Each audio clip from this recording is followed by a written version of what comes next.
ene anopɛ yɛda wase paa sɛ ugusu a na wohwɛ na wanyamre nso de amaye yako din komo our your constitution ne Mmerem Children's Act 560 yaba abɛhwɛ ebibiduro nso ɛho nsɛm anopɛ nso yenya in-house journalist ma Obama nsɛm ɛkɔso wɔ Ghana ne ebibimam ɛne wiase nyinaa nso nsɛm no yɛma a wote ase senti a ɛwɔ sɛ ɔmo ani kɔ nsɛm a ɛkɔso wiase ho mmra so sɛ nsɛm a ɛkɔso wɔ Ghana hatitiru nso yɛne amanyɔfoɔ yi nso ɛbɛtwe nkɔmɔ na aboa ma nya ntiase ne sɛ de ɔma no nkyerɛ nso etie wɔn nsa benkum so pɛɛ ɔpanyin a wɔhyɛ fugu no ahyɛ ne kyɛ ɛyɛ Joshua Kwame Fuga wɔyɛ NDC communication team member ora Fuga makwaba ɛdɔ aseso sɛ wanyamre ɛde aman ɛmsoro na moase ɛna wohwɛ de ɔto ana so a ɔno nso hyɛ ɛyɛ ntuma ɔno nso ɛyɛ Rashid Inusa Sedu ɔno nso yɛ MPP communication team member ora Sedu akwaba yeja nso me da asepa so wanyamre ɛne abotre ɛde aman yes yo ɛna no pɛ bɛhwehwe nkɔmɔ kakra afa ne yɛkɔso ɛwɔ Ghana mem ɔde kan wɔse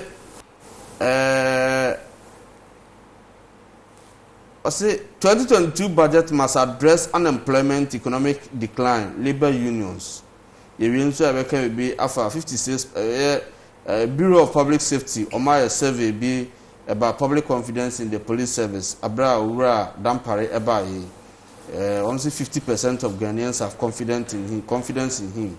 Now for BC so yaka hwasem. Yen sha se BC and they be tell because I know I can hwasem and so so asase dada.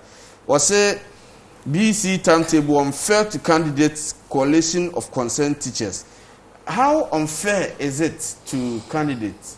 Would we need FMA timetable ya yama omu nyina se wo ensuoja se wo kwayem se wo kumase yɛsɛ unfair sɛ mo sɛ ahyɛ timetable wogi sɛ sɛ nanka owura sedu sɛ nanka yɛ timetable nanka bɛ favorable ama obia medase nani kan no ma mefa wakunya we so na me wish me ameba Raihan Inusa ɔno so kyerɛ BC no bi me wish no any ne colleagues all around Ghana good luck na ohun se mi hye eye entoma na eno so ye asanfoforo bi a ye di aroho kesi pa Kwame a gentleman bi a menini oye engineer oko science and tech agi entity pa as an engineer he built your friend saying incubators with his own hands eye juma kama etemi hachi more than 500 chicken. He built several other things. Osako atena apostle Kojo Safunchen egi entity eka ho oye ni juma fine as an engineer. Opon juma coffee. Eno anu no.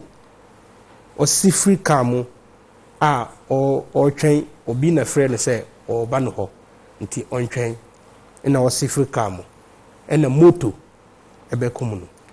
As we speak moto ura no yen hu bebe ofai that's wa bono dwane wa bono akunu adwane monkafra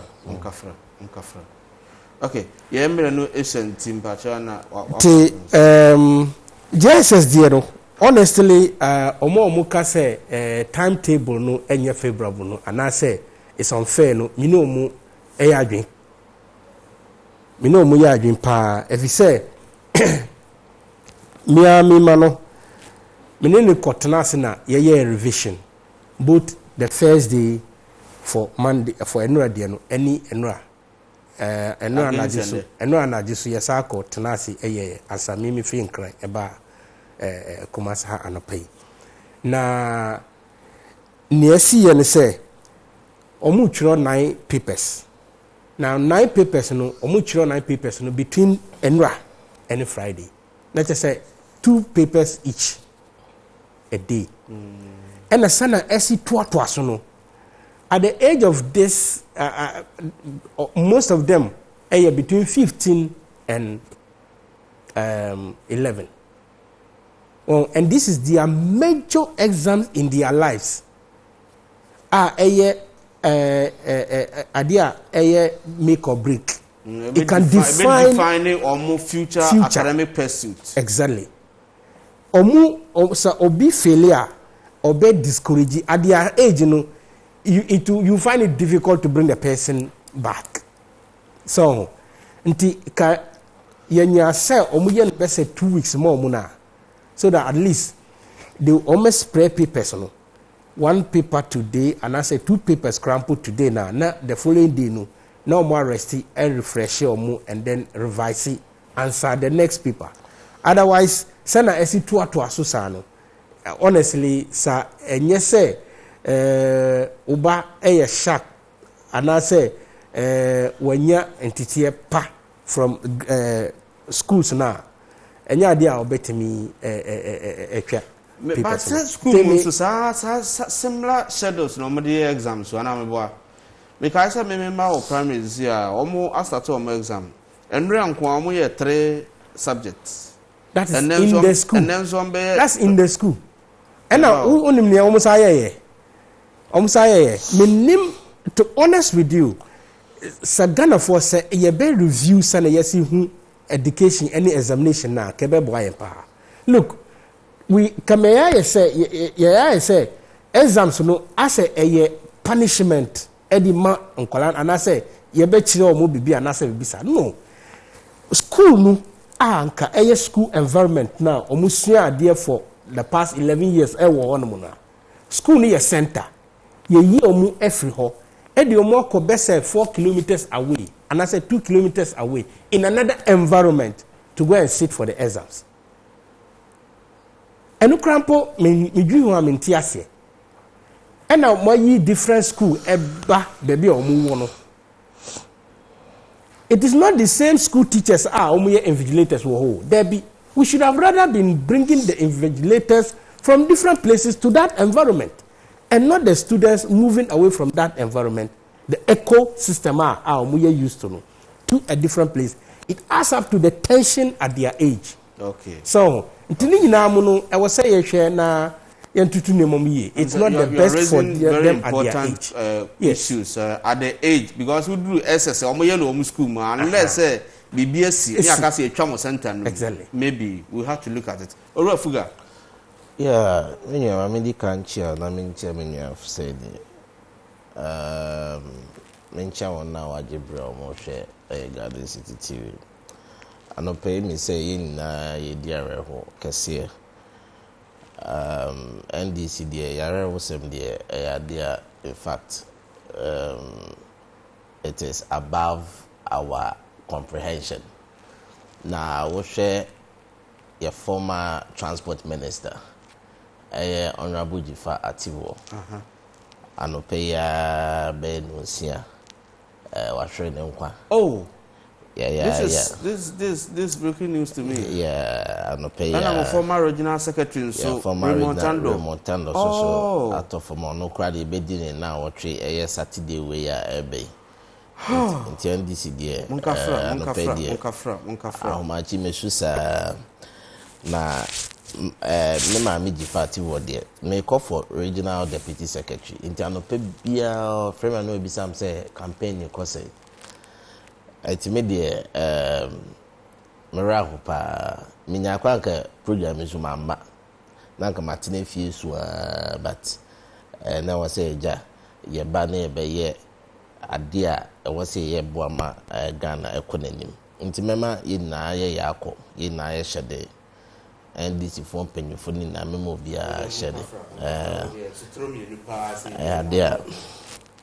ade hadwe na yeka BC nkwada na nsem no ma me so memma nkora nkro na omohwere omonkwa BC candidates in fact it's been established omonye BC candidates. They are form 1s and form 2s. Oh, okay. Into omonye candidates.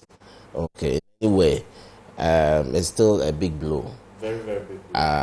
Awofo a omomma ahwere omonkwa sebi omoko school se omoko akosua de no mo asaba omoko ya yese omako akọ hwere omonko ya de very difficult me fe fidie so na masha awfoni na de ne. In fact, the call from this association on the duration for Nkrana exams, I think it's a call in the right direction. Because Oshe BEC, one of the major exams are Oshe basic education now. Oshe from Form 1, or from P1 to JHS3, it's about 11-year period. A major exams are and kwadano etnas na dey assess your performance over that 11-year period. And it minim the eba ya, and this one no abembia is at fault. Yembeye Emmanuel Semwa, even though we both represent two political parties, it is an accepted fact that duration na yedima yesi infantry BC na in fact 8 ya pa. Minchawano compared to senior high school more matured relatively it mean more a month or more and yes some more environment the ecosystem was no work no idea very very very important in the ecosystem no work no me ko ní Oxford International School we yes the omo tamin na kogu KTI but you see the environment was totally different. From Ahinsan, Kumasi High School. That's my former school. The environment alone is a different issue. And a duration, you can throw 9 papers. I mean, not a day, obiting the day, because 9 papers, you can like 1 week, say 2 for 5 days. It's obiting trying to pay. No one's actually real. And you see the stress on the students alone. And yet, just that the call is coming at the wrong time. We wish that the call should have come, let's say, 4 months and now say 5 months to the BEC. Nanka, you better discuss with you. Nanka, I read some comment my home bibia. But you come at the time that Nkrana paper no, I want to me medium ho ya okakra. Nti omo aka ne de akeche so enkeche p and crowing the best sacrifice. We've all gone through that system, but that system begins more because once the SHS a defining moment for namna so we BC a defining moment for you. Sebi say well so when you kwenye bi anko SS a wo pekra na sometimes it me a dampen no ma e ba fom your go fubu ho omu chuso e bi Kumasi High School and e dey omu ko bontemfu basing there because of that omu education system here basa because the person didn't have his first choice. And we will agree with them say empenyumfo a ombetime decide say we should change the timing. 1 week is just too short to assess somebody for an 11-year period. 1 week is just too short. Maybe I can be susukura say I can in 1 month. In Jomo paper now, they will sleep. Then the following day they will do the next paper. It's within 1 month and I said 3 weeks. No matter in that conducive atmosphere. And I also suggest say YMP examination halls be within their schools. Say classrooms when they be I mean it's far better than relocating the people from their senior kind ecosystem. The person have been used to the place, that particular environment for a long period. And to the name come before for us, I said person punishing it be. So the exams become like a form of a punishment. With additional cost, movement and then I mean unnecessary issues, a whole lot of things. So I agree with them with that call. Just at the timing that Mejidi say ambe. Okay. And yemohwi na yenko sisi etinya me adma budget finance minister called parliament now ko read budget for 2022. And labor unions the abase budget ready. No one so call no class and no so too late because by now they were prepared. It should deal with economic challenges and the high cost of living, and no so but say budget must address unemployment, economic decline. Means just if you are Yeah, me say budget statement wey there. What are your expectations? No, my expectations there also. I don't expect the NDC caucus in Parliament to approve anything that is going to introduce additional tax, and I say anything that will overburden the ordinary Ghanaian, because you see, I share the state of the economy, and then what and talk. And then sebi banku a anka ye tono 4 cedis no ento o kocho banasa o to banku o to banku 5 cedis ye enso udimpo but it no to banku 2 cedis 1 cedis 50 pesos ebe so udi in the car tie o ko pompia ye do 2 cedis first pano 50 pesos kwa na ko motimiji and then pompe car tie mo do 2 cedis in the from 50 pesos to 2 cedis 2 cedis first pano na omutimi 50 pesos all of a sudden no this omudi 2 cedis anko 1 cedi anko 1 cedi and our pompe ka ta ya che what the enko so this omudi 2 cedis in there bidie buo in toast buo brode buo masa and na petrol buo and my expectation is that I don't expect the NDC caucus in Parliament with a huge number of 137 and there was speaker as our speaker coming from the NDC. No, your best almost said they should make sure that the ordinary Ghanaian is protected by this budget. Look, Sir Minister of Finance, and now no call Parliament or by Tampa budget okay, and no back actually so mobile see the hostels are ma yenya no kai for. Minya yembi say won say hostels no mo si ana. Omo si ye. Sa budget we say ye dey friend of Sewabo ni budget and I say Jantra budget. Omo ye no mo dey apiska no mo dey omo ni omo mpena ma kwa kwotine we mo dware. Because at the end of the day you are going below the belt. I dey below the belt. Who say sansem ni ye kan on. Oh real food part so. Right over. Me say me wo principle bi maka asem bi. Asemo anade a obi di ye wo a enye wo de no. And try so the be ye obi. Na de na omo dey enye below the belt. Say wa bro ni no enye na na do mpena na say. What my stick to the budget no. My stick to the budget no. So what I expect is that first of all unemployment rate no more can is so alarming. When say no, they promised to move Ghana from taxation to production and it's very key. Yes. That was part of the campaign messages. And it was coming from somebody who was coming as a former deputy governor of Bank of Ghana. Obi away Jumo Bank of Ghana ni no more mofi esi kasem so. Na so timi ba be catch say they can run the economy without borrowing. They can run the economy without taxation. In fact, moving from taxation to production. We expect say ankasa asem no mo kan ye no or say omo diso. Bandedi na ehu 50% benchmark here at it is some person more scrapping here the best row. I don't expect this budget to scrap that 50% benchmark because only baby sugar I consumable it is covered under 50% benchmark way. The hardship of the ordinary Ghanaian is going to quadruple. Car say the back room one is spare person the back room one now 50% benchmark and then it is going to quadruple. What would they make channel? Say about what's a district assembly common fund. Bear 5 quarters.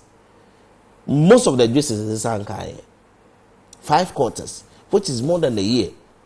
Na sika enko district common fund na be lampo to juma abasa particular district na say municipality no. Enu nti na ama enne input juma bebre entimi nkoso e districts no. I'm expecting this budget to address that. Now how are they were going to close that our debt to GDP ratio no. I expect the government to do that because you see a debt as of mine to our GDP. It's almost about 81%.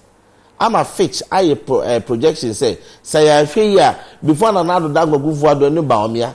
And your man may say, your money, you know. Sometimes need you about 91%. And the whole calculate Ghana Nibia a kaya dear. Each Ghanaian owns about 15,000 Ghana cedis. Now, Bosumi Gray Casting, and I would take 15,000 Ghana cedis. And don't you know my expectations from this budget is that one, unemployment rate is so alarming. Obekaya, say Napco for over 100,000 people. No, Castle Munkofini. Yate say, almost say 60,000 for Bino. As or more, there's still an opportunity for them. We want the budget. The only thing that can address that is this budget. We want the budget to capture them vividly, and then specify the specific source of money. Source of money. No. What did they make an say? And Minya Matisse almost person almost okay heritage fund. No. One said your mama buying ye free abemono. We left them about four funding vehicles. We left them the infrastructure fund. We left them the stabilization fund. We left them the heritage fund, and we left them the Ghana Education Trust Fund. What I say? All these funding, no stabilization fund, they almost descending now. So that time like COVID-19 buying, no, and almost our car size cano is about $200 million. And some Pukrana IMF $41 billion near there. Now mentioning the IMF $1 billion, no, we are entreating on the Minister of Finance at least. They should account to Ghanaians how much they have spent from that $1 billion. They can $1 billion. Maybe I bet if they say $1 billion is almost about 6.2 billion Ghana cedis. Now the 6.2 billion Ghana cedis, they million more. When you do million bako a year 1 billion Ghana cedis.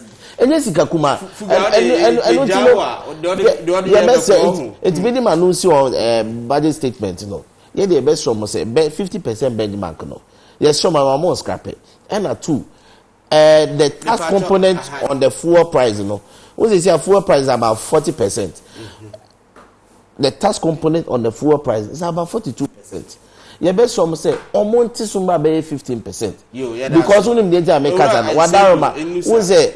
Yeah, the can ban temo mumuna delay enti mame fa manu wie wo no budget waka sache pa number of points on kasani nyina so me hwe no mre domanisa do so ntakrache wona yede etumi ni bibia resources bibia hyem nsasem mfa mu man no na ye ho ntoye tisi an utie omanfo na samosemo ye survey no matie ma chese obi esu nti budget ye be ndra so ben de wo maye ine me dase bebre na budget ensamsam ena wose ye ba betena ha na ya kasa efa ho na ye dane ni se atisam matise na eya entwe we are not doing good service to our listenership and our viewership. So we see matise omusi omeyesi matise omusi omakwa ko yisika free ha sei na chese ensam na wo kan nyina eya artisan. Unfortunately on their part no this particular budget no enya ade a ne omu kan nyina we have even thought of it. Number one, or say what he say, you quack yisika every heritage fund and I say stabilization fund. Or say what he say, heritage fund. Your best or say what is heritage fund. And let me say, Matisse no na min pesa yaka. If he say, at this some dear, and your busremuka. Any evidence? Mama, sir, there's room for speculation. I know there's speculation there. And no boy in planning. Intia betina say speculations are now. Well, Sana open plan here. Let's go through that line. Oh, Casanova would tell. Oh, so please. Can you allow me? When he was definitely you didn't.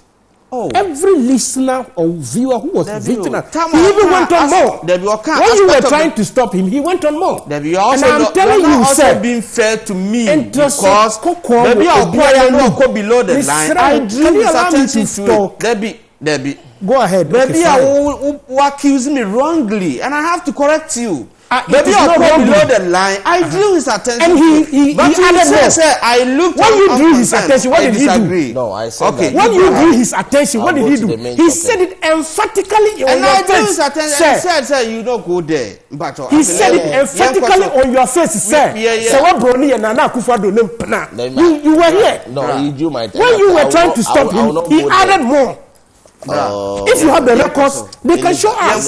So please, don't let us go there. Allow me to speak. We have viewers to respect. Let's definitely. That's what I'm talking about. So if we do have viewers to respect, Yambam Betina has said Yebeka Atisam. That's what I was saying. There are also that make us a speculation. Budget ban. Even who are Okase, we are not saying it as a matter of fact. Yeah. Because you have no access to the budget. I can say it on authority. Yes, you have no access to the budget. So we can speak in speculations. Speculations. You don't know what is the budget. It is allowed. If you say that there, it's something this is unnecessary dragging of issues. You don't know. You don't know what is in the budget. You are talking as if the budget is now. Anyway, we DBBI. I'll be patient enough for the two of you to get to finish talking and at least give me, even if it's 1 minute, I'll speak. We are finished. Stop. He's talking, you are talking. Who is now listening to who? Because we have people. Question I'll be saying.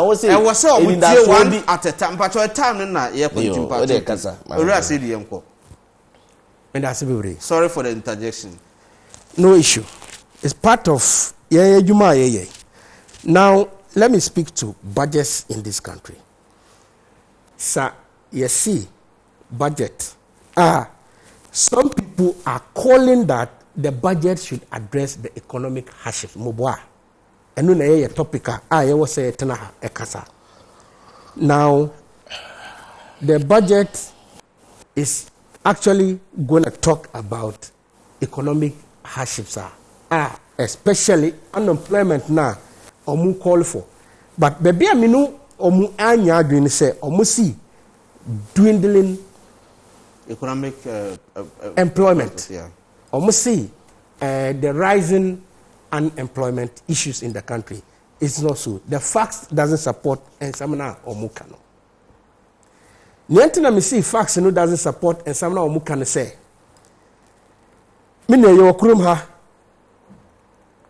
ena budgets bibiri ebaye. But honestly, me can some na I don't want to do much of comparison. Even though if you don't do comparison, enya idea obet me I'm moving forward. But I honestly don't want to always be doing much of comparison. If you say we cannot be comparing ourselves to the dead goat. Because dead goats. Until Niami can say, this particular budget will be of something. The old catcher will be said, no. Are you telling me that it's not on record that somebody say he's a dead goat in this country? No, me Bissau. But did anybody say somebody is their girlfriend? No, but so they are not the same. Mr. Muka, we cannot compare oranges and 1 minute, 2 minutes budget on carry what the one you see offer only be budget no be say say there's no hope in this budget. If there's hope, say it. Say the uncle. Say it. Me that say. Now hope ni say this budget take it from me. They are not going to be any increment or any introduction of new taxes. What am I saying? As you are speaking to facts. Yes, I'm speaking to facts. They are not going to be. But I think I've read from somewhere a minister of information who has indicated, say they are going to even put tax on the floor. There are some tax beer. I'm sorry. He's not even reading. Okay, beer normal. Beer is privy because part of the government, the ruling party, he is privy to certain things and may not be. But I've also read from somewhere attributing certain things to the Minister for Information, to the Encoso. My main country, your budget now, Obek Tenase Kase, yes, now your fair budget be about Tampa budget. In that budget, ye 15 taxes, I introducing 2 taxes. What am I saying? That was not introduction of new taxes. 15 taxes. On one more but essence propaganda you are more dentia. Oh, on your coin. Akunya say na onka taxes na ye free hono obeka taxes na ye introduce no enu bi na mika sese ye budget no encheba chena nko nyambo chena minu mienu ye besa betena ha ka budget ho asam and I am telling you, sir, there are not going to be more hardships added to Ghanaians as in terms of taxes. Sa ubehu tax for bia unti ne krampona we would have been withdrawing taxes we would say taxes existing ones about 4 before one can even be introduced.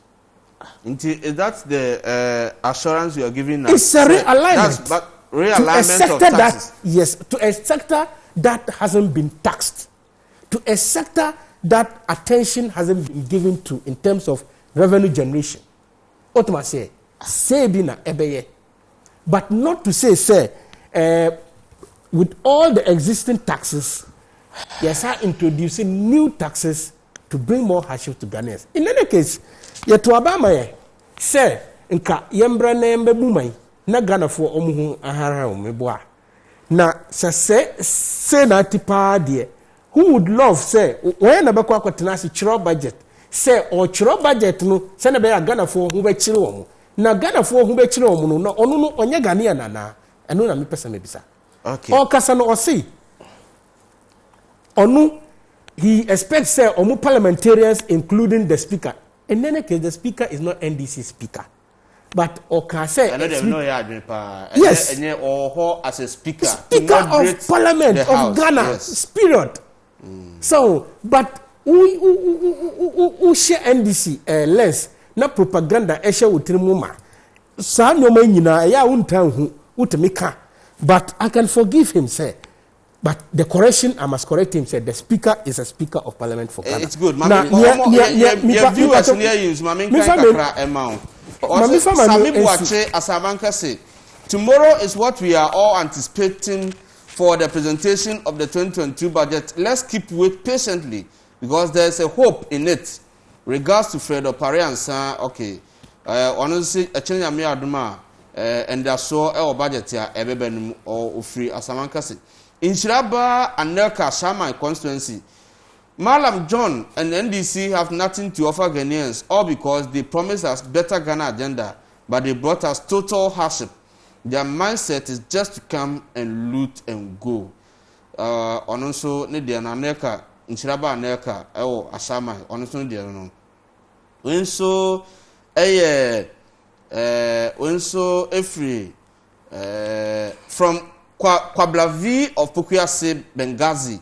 The way more people gathered at various places to meet John Mahama in his thank you tour gives signal that Ghanaians have missed him and need him back. We are going to work hard to gain more votes and win election 2024. NDC and John Mahama too sure. When you say from Positive Change Medina, our current governance system under Akufo-Addo is very sick. Instead of them creating generational wealth to make life very comfortable for us, they are rather generating generational debts for the unborn generation to come and inherit. Also, at the end, no. Memfa ba akwana me libi nka ho na yenko. Obi say good morning, wan fa bibia nka ho ebiem. Yeda ase. Na we nso efri Royal Gabi Efiekuma. He is the promise keeper and an excellent leader. Dear NAPCO trainees, let's keep trusting the MPP government to fix our unemployment issues for us. Some previous government froze unemployment due to bad economic growth. All these indications show how the government is poised to feed the meat that was chewed to the bone. Kudos to the promise keeper, Nana Danko Akufo-Addo. Okay. There are many more messages here. Unfortunately, time would not permit us to continue. Let me just 30 seconds and we leave him. Pachopi, let's respect our time and our viewers. 30 seconds, conclude everything. Your last parting comment. I have not even concluded the first one, but my last parting comment is what you need. Fine, fair enough. Niami can say, you okasano or say. Sisi aye kase usha Ghana for nyina edika 15,000 Ghana cedis. And now obiso say usha man to crampo usika no oji sign nanka wedika. You see, these are and sama omudi eka to a foot to Ghana for name. Even granted say sama na o kan crampo ye no correct. That particular 15,000 no enya idea you are owing it as a Ghanaian to pay today. And that particular 15,000. That is a bit debatable, but because of time, I would not want that particular 15,000 was a generated was a generation a car. Half of it. I'm under so much pressure. Half of it. Crampo. John Mahama and Dikano etuho. And yes, 15,000 has been taken from this 2017 to this day. They have led this country into a very deep ditch. Now, our budget we say no. They are doing it to prove to IMF say they can generate more revenue. They are also IMF, and the only way one of the credit conditions that the IMF will have proven. We are not going to any IMF. We are not going anywhere to get policy credibility. We have not run bad the economy. You did. We are going to introduce new taxes. You even call on Ghanaians to support you. I am a banker. I've worked in the bank for 9 years as a relationship manager. And when we are talking about the economy, let us educate people and learn from them as well. What let me tell you, what budget is not good for us. What budget is not good for you? Have you seen the budget? Do you even know what is in the budget? On the budget and what will be or will not be in the budget. Yes, so yeah, the kita hodie no ne yen komatwetwe no eba awieye enne anopei. Senka ye nuanu mi be koma mayan anka ye bede o mase papa. Owura inusa kenkom betimi ayedi anka bede o mase. Anopei yenya ye nuanu mienu a omo be wo yen.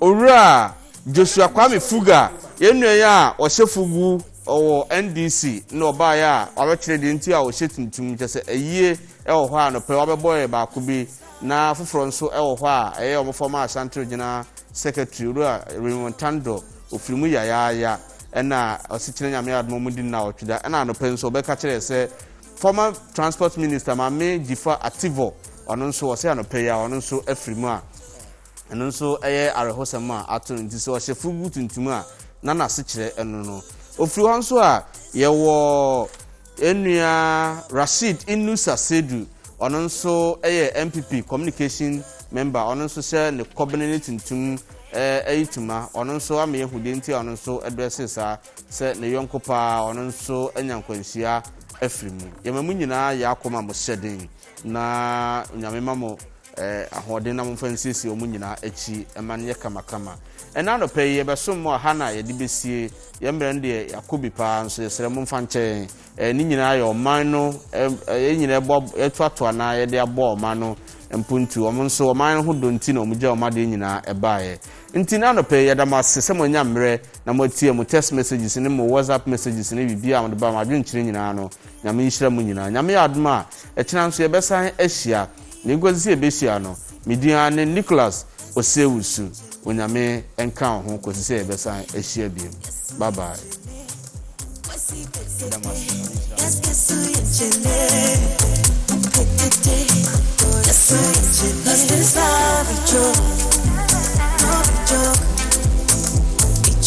Boy,